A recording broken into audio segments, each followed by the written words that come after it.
Reels बनाने का बड़ा ही क्रेज है और वो दिन भर रील्स बनाती रहती है, खाते पीते घूमते फिरते घर में कॉलेज में। रील्स बनाने के कारण प्रज्ञा पूरे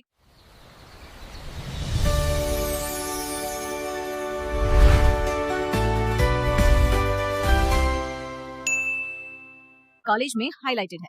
जहां उसके रील्स सभी को पसंद आते हैं, वहीं मनीषा चिंता में डूबी रहती है। एक रोज जब खाते हुए प्रज्ञा रील्स बना रही होती है, तब मनीषा कहती है, एक मिनट भी चैन नहीं है इस लड़की को।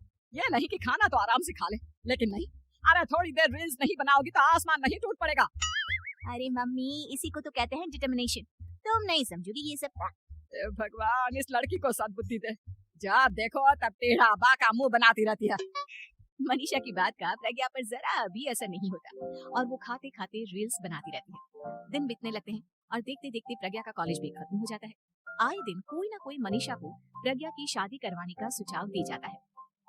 सब ठीक ही कहते हैं, प्रज्ञा की शादी कर देनी चाहिए। अपने घर के कामकाज में व्यस्त हो जाएगी तो खुद ही ये रील्स और नाच गाना बंद हो जाएगा। मनीषा और प्रेम प्रज्ञा के लिए एक अच्छा लड़का ढूंढने लगते हैं और तभी विकी का रिश्ता प्रज्ञा के लिए आता है, जिसने प्रज्ञा को उसकी रील्स देखकर पसंद कर लिया था। अगले दिन विकी अपने माता पिता के साथ प्रज्ञा के घर पहुंच जाता है और प्रज्ञा साड़ी पहने हाथों में चाय की ट्रे लिए उनके सामने आती है। जब विकी को पसंद है तो हमें भी बहू पसंद है। बहन जी, आप बारात की तैयारी कीजिए। एक बार लड़का लड़की अकेले में बात कर ले तो अच्छा रहेगा। हाँ हाँ, क्यों नहीं। मनीषा विकी को प्रज्ञा के कमरे में भेजती है, जहाँ प्रज्ञा पहले से ही रील्स बना रही होती है। तभी विकी कहता है, आ गए आपके साजन जी। हमारे साथ ये रील्स कंप्लीट करती तो और भी अच्छा रहता। अच्छा जी, अब आ ही गए हैं तो बना ही लेती हूँ आपके साथ। दोनों मिलकर रील्स बनाते हैं। जब भी मीट और तुरंत पोस्ट भी कर देते हैं। फिर विकी कहता है, जब आप साड़ी में चाय लेकर आए तब मुझे लगा कि कहीं मैं गलत घर में तो नहीं आ गया। अब सही है। दोनों की शादी पक्की हो जाती है और शादी के दिन भी प्रज्ञा रील्स बनाने से चूकती नहीं। यहाँ तक कि बारात के समय भी नाचते हुए रील्स बनाती है। सभी लोग प्रज्ञा की तारीफ के पुल बांध देते हैं और प्रज्ञा नाचती गाती अपने ससुराल चली जाती है। सब कुछ अच्छा चल रहा होता है। प्रज्ञा यहाँ भी दिन भर हर चीज की रील्स बनाती रहती है।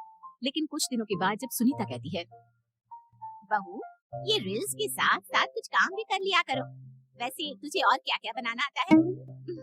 मम्मी जी, वैसे तो सब कहते हैं कि मैं सब कुछ अच्छा बनाती हूँ, लेकिन मुझे लगता है कि मैगी अच्छा बना लेती हूँ, हाँ कॉफी भी अच्छा बना लेती हूँ और मुंह तो सबसे अच्छा बना लेती हूँ। हैं? अच्छा अच्छा। सुनीता अपना माथा पकड़ लेती है और कहती है, बहू, कुछ खाना बनाना भी सीख लेती हूँ। मम्मी जी, मैं लंबी प्लानिंग कर रही हूँ। जल्दी ही मैं इतनी फेमस हो जाऊंगी कि मुझे पैसे मिलने लगेंगे। हम दोनों सास बहू राज करेंगे, राज नौकर काम करेंगी और लोगों की तो लाइन लगेगी हमसे मिलने के लिए। तेरा दिमाग खराब हो गया है क्या बहू? हंसी मजाक तक ठीक है, लेकिन इस तरह घर नहीं चलते। जितना जल्दी हो इस घर के तौर तरीकों को सीख लो। प्रज्ञा मुंह घुमाकर चली जाती है और तुरंत उसी वक्त एक रील बनाती है। ये देख सुनीता का गुस्सा 7वें आसमान पर चला जाता है और विकी के घर आती ही सुनीता उसे सब कुछ बताती है। विकी भी अब प्रज्ञा की इन हरकतों से परेशान हो जाता है। तुम टेंशन मत लो मम्मा, मैं देख लूंगा। विकी कमरे में जाता है तो देखता है कि प्रज्ञा रील्स बना रही है। विकी बड़े ही प्यार से प्रज्ञा से कहता है, प्रज्ञा, इन सब के लिए मैं तुम्हें मना नहीं कर रहा हूँ, लेकिन फिर भी हर वक्त तो ये अच्छा नहीं लगता ना। समझने की कोशिश करो, मुझे भी तुम्हारा थोड़ा वक्त चाहिए। मैं जब ऑफिस से आता हूँ तो मुझे समय देने की जगह इसी में लगी रहती। तुम ज्यादा ही सोच रहे हो। तुम भी मेरे साथ रील्स बनाओ ना, तुम्हें भी बहुत अच्छा लगेगा। तुम्हें इज्जत से कोई बात समझ में नहीं आती क्या? दिमाग खराब हो गया है तुम्हारा इस चकाचौंध से। अगर तुमने अपना रवैया नहीं बदला तो मैं तुमसे दूर चला जाऊंगा। तुम ही रिश्ता लेकर आए थे, मुझे लड़कों की कमी नहीं थी और ना आज है। विकी दरवाजा पटककर चला जाता है। धीरे धीरे विकी प्रज्ञा से दूर होता जाता है। एक रोज मनीषा प्रज्ञा के ससुराल उससे मिलने जाती है। तब सुनीता उससे कहती है, बहन जी, अब आई हैं तो कुछ दिन यहाँ रहकर जाइएगा। आप ही का घर है। हाँ मम्मी, बहुत दिन हो गए तुम्हारे साथ एक भी रील नहीं बनाई मैंने। प्रज्ञा तुरंत अपने फोन में रील्स ऑन कर लेती है। ये सब मुझसे नहीं होता। तेरा ये भूत अभी तक नहीं उतरा क्या? बहन जी, आप कुछ कहती नहीं क्या इसे? जब आप ही कुछ नहीं कर पाई तो मैं कर ही क्या सकती हूँ। सास तो वैसे ही बदनाम है। शाम को घर की लाइट चली जाती है और मनीषा प्रज्ञा से कहती है, मेरे घुटनों में बहुत दर्द हो रहा है, तू लाइट का कुछ इंतजाम करना बेटा। अच्छा, कैंडल जला देती हूँ मम्मा। प्रज्ञा गाते हुए कैंडल जलाती है और खिड़की के पर्दे के पास रख देती है।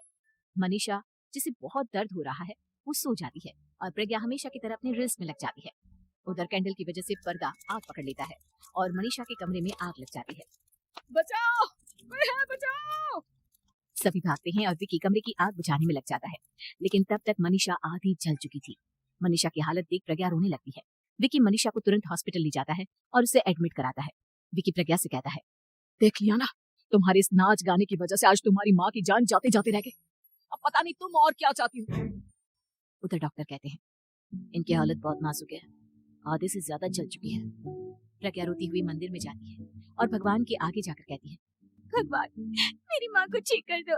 मैं कसम खाती हूँ, हाथ से ये रील्स बनाना छोड़ दूंगी, बस मुझे मेरी माँ वापस मिल जाए। 2 दिन बीत जाते हैं और मनीषा खतरे से बाहर आ जाती है। पेशेंट अब ठीक है, आप लोग उनसे मिल सकते हो। सब कोई मनीषा से मिलता है और प्रज्ञा सबके सामने अपना फोन तोड़ देती है। मुझे माफ कर दो मम्मा, मैंने तुम लोगों की बातों को नजरअंदाज किया। बेटा, कोई भी चीज जरूरत से ज्यादा खराब है। मैंने तुम्हें रील्स बनाने से कभी मना नहीं किया, लेकिन हर वक्त एक ही चीज तो सही नहीं है। मैं समझ गई हूँ मम्मा, आई एम सॉरी। प्रज्ञा उस दिन से रील्स बनाना छोड़ देती है और पूरी तरह से अपने घर में